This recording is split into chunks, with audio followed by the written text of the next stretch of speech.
Robert, are you there with us? Yeah, I am. Thank you for taking my call. Hey, thanks so much, All man. right. We are glad to have you on. You were talking with Godless Engineer and Secular Rarity. What you got for us today? Yeah, so I just wanted to talk about how I don't think that intellectualism, intellectual inquiry, really makes sense as a path to God, whether proving or disproving. Okay. We think about kind of how individuals rationalize themselves into belief or out of belief. The laws of rationality, the laws of logic, sound epistemology, these have not had most people in existence, historically and even today, don't really have access to these sorts of things. These are not things that are even really taught in normal education, even in wealthy countries. So determining what's true, what we ought to know, and how we ought to know what is true, this is not something that is available to the vast majority of humanity. So it would not. Can I jump in for a second, Robert? Because I think there's already a bunch of really good stuff here we can kind of poke at a little bit. So it sounds like to me you're saying, hey, look, intellectual inquiry really is not going to help you answer this question about whether or not God's real. And I guess one thing that comes up to me immediately is there anything else in life that you would say, let's not have intellectual inquiry about to get to the answer? Is there any other question or category in life that you say this also applies to? Or is this the only one? Yeah, I mean, I don't think intellectual inquiry can tell you what your favorite song is, or what your favorite piece of art is, or I don't know. I think it probably could. Like, I could think of an example off the top of my head. Like, if let's just say John and I still had iPods, right? Well, your iPod kept a record of how many times you played a song and how long you played it. It lets you know whether you listened to the song halfway through 500 times or whether you listened to it in full 10,000 times. I think if we looked at those numbers, we could probably say, hey, look, based on this, it seems to be the case that you like this song more than the others. Sure, but that doesn't tell you why you like it. That's Well, we didn't ask that. Hold up, that's a totally different question. We can get to that in a second, right? We can get to why God is what God is, right? But if we're asking about the question, does God exist, yes or no, why wouldn't intellectual inquiry lead us to that question? Seems to everywhere else. It's not inaccessible. No, because it's not really like intellectual inquiry is not what, like, your belief system, what you believe is not a matter of choice, and it's not a matter of intellectual inquiry.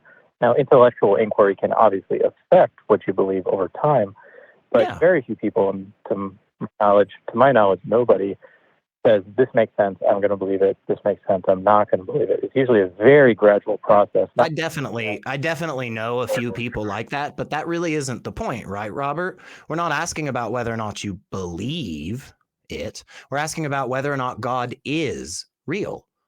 That's what matters. And that's where I'm confused as to how in the world else will we get to that question? How would we get to an answer there without intellectual inquiry? I genuinely can't think of anything in life. And that's not to say there isn't something. I'm just saying I can't think of a single opportunity in life where a question like this would be posed, where intellectual inquiry doesn't get us to the answer. Whether or not, again, myself or John believes in it, that's a different story. We might be hypocrites, we might be outright dishonest actors, right? We could see the information and still say, fuck that. But what we're talking about is just, does this water bottle exist? Why does an intellectual inquiry get us there? So I think one of two things is happening. Either I didn't make myself clear or you're misunderstanding my point. So let me try and be more clear. Yeah, so I don't think intellectualism is a path to God. It's not a path to belief, and therefore it's kind of useless to utilize it as such.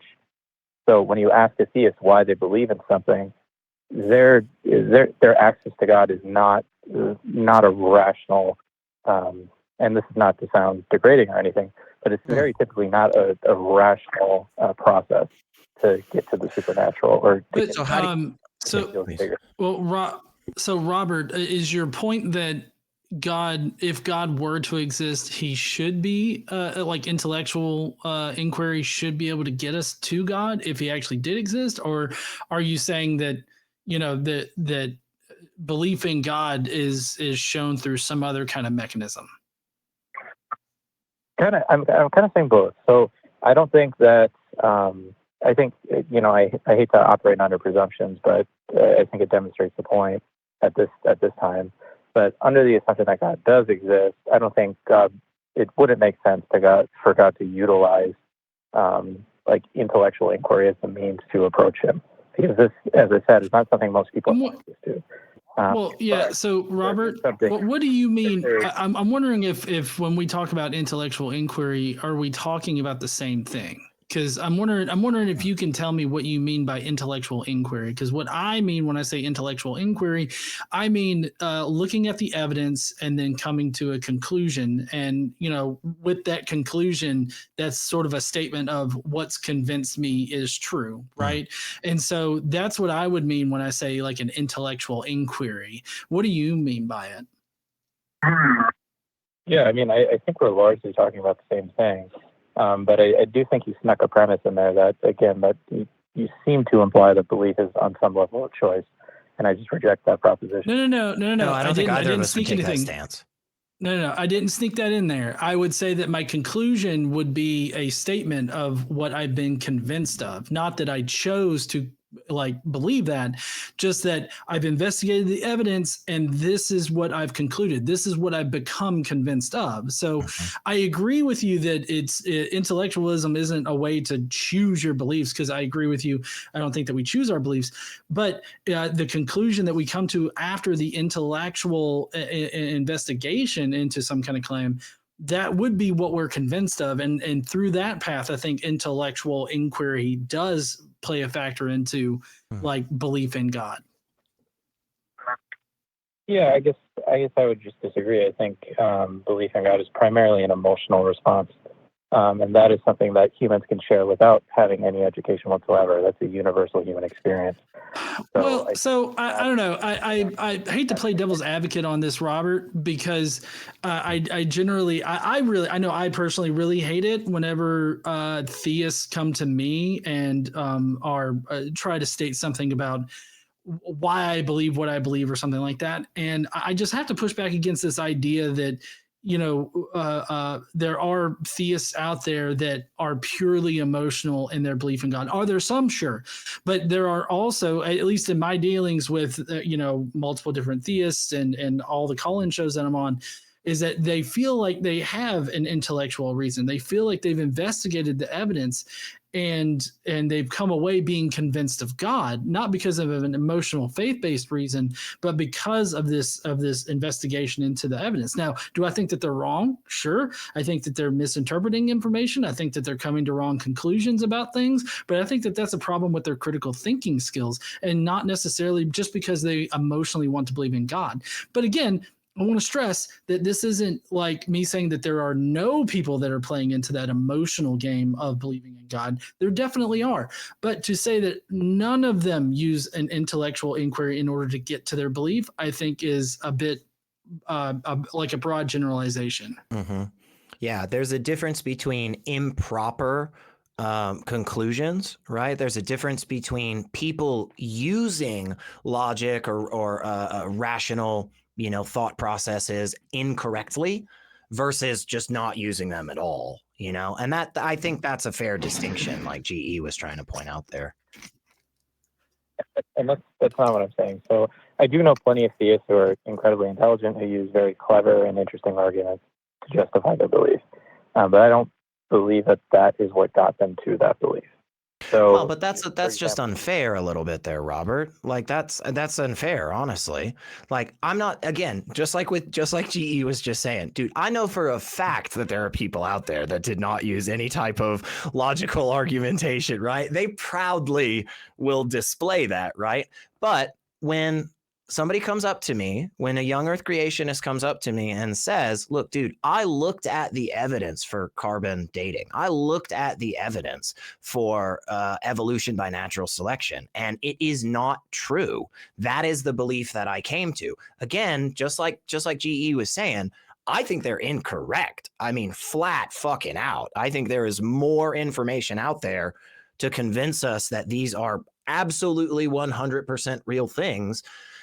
They're just using it improperly, but I take them at their word. I trust them when they tell me, hey, I looked into this. If I can show that they're being dishonest later on, sure, no problem. We can get to that. We can have that conversation. But if somebody comes up to you and tells you, Robert, man, I looked at the fucking evidence. I mean, definitely, man, take them at their word. Don't be unfair to them. You want them to be charitable to you too. It's not. So that's not what I'm saying. I'm not saying that they're being dishonest. I'm not saying that they're really just trying to play a sneaky game. That's not what I'm saying at all. Okay. I'm saying what generally happens is we're primarily emotional creatures. We use logic and rationality to kind of justify our position. So I think, primarily, like, people will have a belief in God, and then they'll look into, like, the Kalam cosmological argument. They'll look into Aquinas's argument. They'll look into, however many multitudes of apologetics arguments there are to justify. And that solidifies it for them. Right. And they could be wrong. I think there are plenty of clever theistic arguments. I think most of them are unconvincing personally, but I don't believe that they use, that is not a means to God. And it wouldn't make sense that it would be. Now that's the part I want to dig in on, because again, honestly, I think all three of us here, including our backup Scott Dickey, I think all of us would agree that, like, hey, there's a lot of people out there that come to their beliefs for, like, shit reasons, like, absolutely. And there's a lot of people, including ourselves, let's not take ourselves out of this, right? We also will have a belief formed in our head for irrational reasons, and then we'll find supporting information to justify it. We're all on board, I think, with that thought, right? That some of that exists out there. It's when you take that hard stance of being like, yeah, it's just never gonna work, right? Like, it just doesn't lead to God. That's the thing that I don't understand, and I want to dig in on. What do you mean by that? And why do you think that wouldn't be the way that we get to this understanding of whether or not God is real, what the characteristics of God are, whether or not that was recorded accurately in the Bible? Like, help me understand that part of it, Robert. So I've spoken to plenty of theists, for example, who I'll go through many different, like, let's say, atheistic arguments, let's say, like the problem of divine hiddenness. And I'll explain the entire thing. And a theist will say, that makes absolutely perfect sense. However, that is not what's going to talk them out of their faith. They're not going to run into a rational argument and destroy their actual. Why do you say so? Why do you say that just so blanket like that? Why not take the stance you were taking just a second ago that's just slightly softer and really loses no ground for you? Just say, generally, or in my experience, or a large proportion of. Why not take that stance instead of just saying, no, it's never going to work? Yeah, so I mean, I shouldn't speak in absolutes, and I don't know the enormity of human experience, of course, but I think what happens is it cut out for me, Robert. I did cut out for you, GE. Yeah, it cut out for me too. Ah, damn it. Okay. Well, hang on, Robert. If you can hear us, I'm gonna put you back in the queue.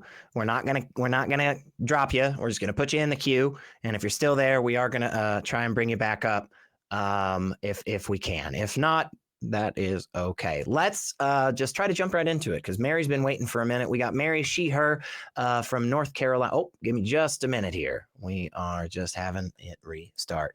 Yeah. So okay. What do you think on that, GE? Do you think that, yeah, you were about to have something? It sounded like you're about to go into something. Did you have some thoughts on this? Well, yeah, I did. Which it seems like it's back up. Do you want to see if we can get Robert back in here? I think Robert has dropped, unfortunately. So let's wait. Return. Hold on. Sorry. No, okay. I accidentally pulled somebody up. Accidentally. Okay. That's okay. That's all right. We'll give it a second here. Do you want to finish your thoughts and then we'll go into one of these others? Yeah, I definitely will. So all I was going to point out was kind of an analogy, and I use this analogy, in a couple of different ways, but it's like, it felt kind of like Robert was saying, oh, well, this one argument is not going to cause them to, leave their faith. It's like, yeah, it's not meant to. Like an honest intellectual inquiry is not just going to hear one argument and then automatically, believe such a radically different, idea. Right. But I was going to ask Robert, like, if you take one swing at a tree with an axe, and it's like, I'm talking about like a thick oak tree, if you take a swing at a thick oak tree with an axe, is it going to cut down immediately? I mean, of course, Abraham Lincoln Vampire Hunter, he learns how to, cut them down with one swing. And that's historically accurate. Right, exactly. And so my point was just going to be that, like, look, true, you're not going to cut down their tree of faith with one axe swing, but through multiple different, cuts and strategic ways in which you bring down that tree of faith, I think that every single swing is important. So every single time you can actually cut down a little bit more of that tree, I think is going to be like the way that you convince somebody away from some position like that. Yeah, I totally agree with that. And I think, again, part of the thing that I was thinking was, is there any other place in life that this is the case? And I don't think it is. I think every other conclusion, intellectual inquiry is the thing that gets us there, right? Whether we recognize it or not doesn't matter. It's us investigating these things one way or the other.